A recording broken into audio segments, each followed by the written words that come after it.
Fighters of the 8th Regiment of the Ukrainian Special Operations Forces have destroyed a sabotage group of the occupying Russian army in the center of the city of Kupiansk in Kharkiv region.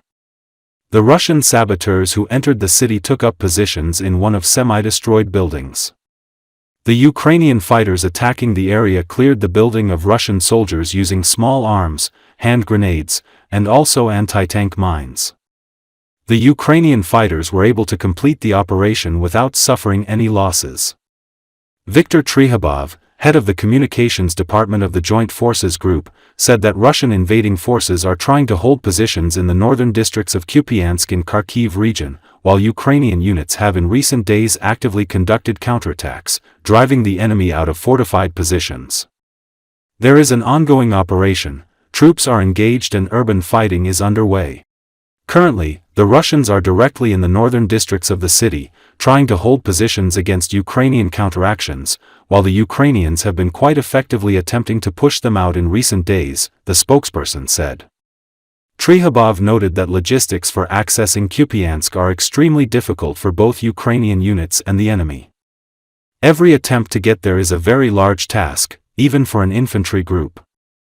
If we're talking about transport, it's even more complicated, he emphasized. According to the spokesperson, drones and assault infantry play a significant role in the fighting. There are many drones lying along the roads and fiber optic lines, just waiting for something to pass by, so the main pressure now falls on the shoulders of assault infantry on both sides, as well as on general infantry and the effectiveness of the UAV operators, Trehubov explained. He also highlighted the impact of aviation and the use of guided bombs, noting that the region's proximity to the Russian border complicates the situation.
Ukrainian forces launched another powerful strike against targets in Russia last night.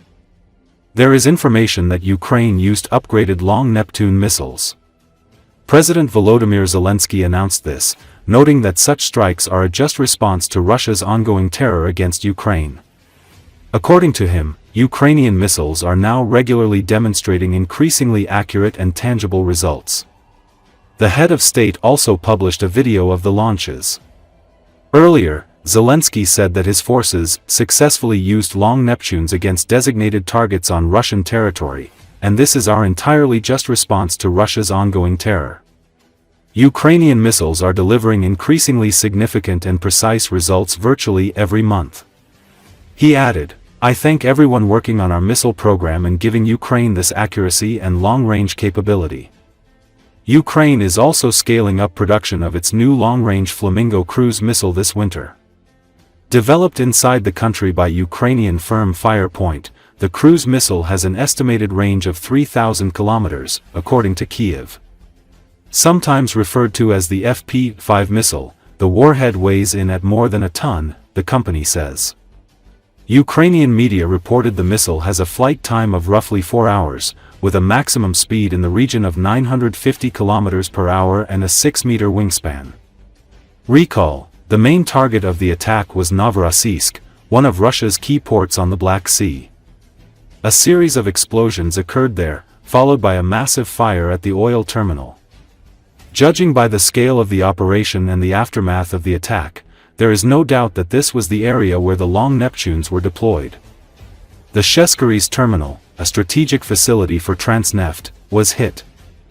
It is a key export hub for Russian oil and petroleum products, transporting huge volumes of fuel to foreign markets. Russian authorities confirmed damage to the oil depot and coastal infrastructure. Local residents reported severe fires that broke out immediately after the landings. According to the Russian task force, one of the vessels was damaged in the port, injuring 3 crew members. Fragments of the downed drones fell across the city, damaging several residential buildings. One of the strikes hit a Russian S-300-400 air defense system positioned on the territory of Military Unit 1537. There are also reports of a possible hit to a depot containing caliber missiles, which Russia regularly uses in attacks on Ukraine.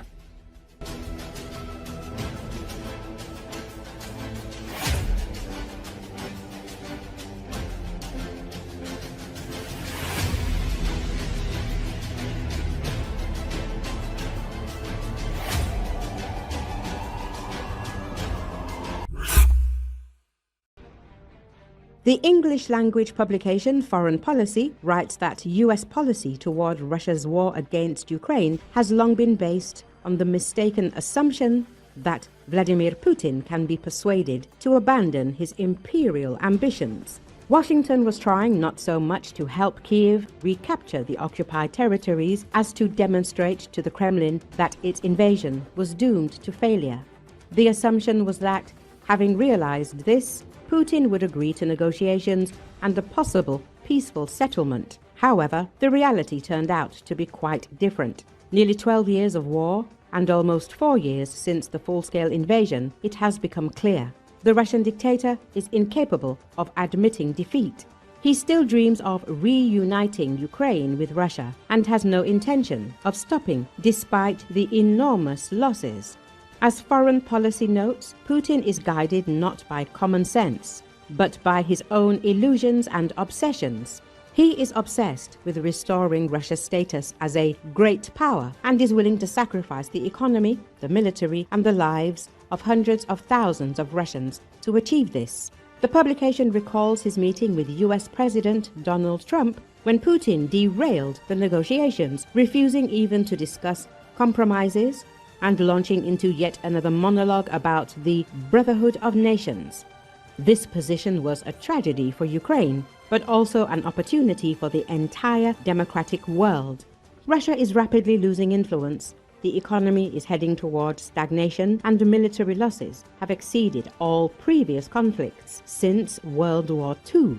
According to analysts, Putin's destructive policies have effectively destroyed Russia's role as a geopolitical player.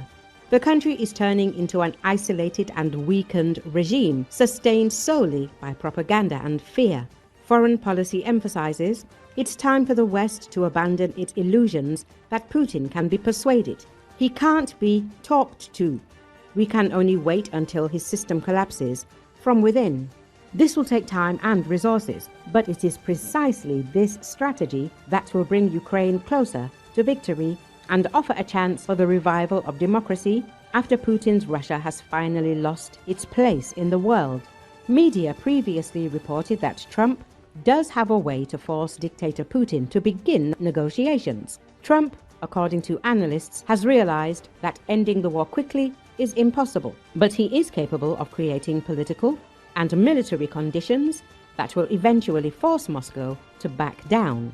Washington believes the president could initiate a global peace summit where a majority of countries would support a ceasefire without complying with Putin's absurd demands. Even China, the publication emphasizes, would find itself in an awkward position if it openly supported continued aggression. Such a scenario would not only isolate Russia, but also show the world who truly desires peace and who desires continued bloodshed.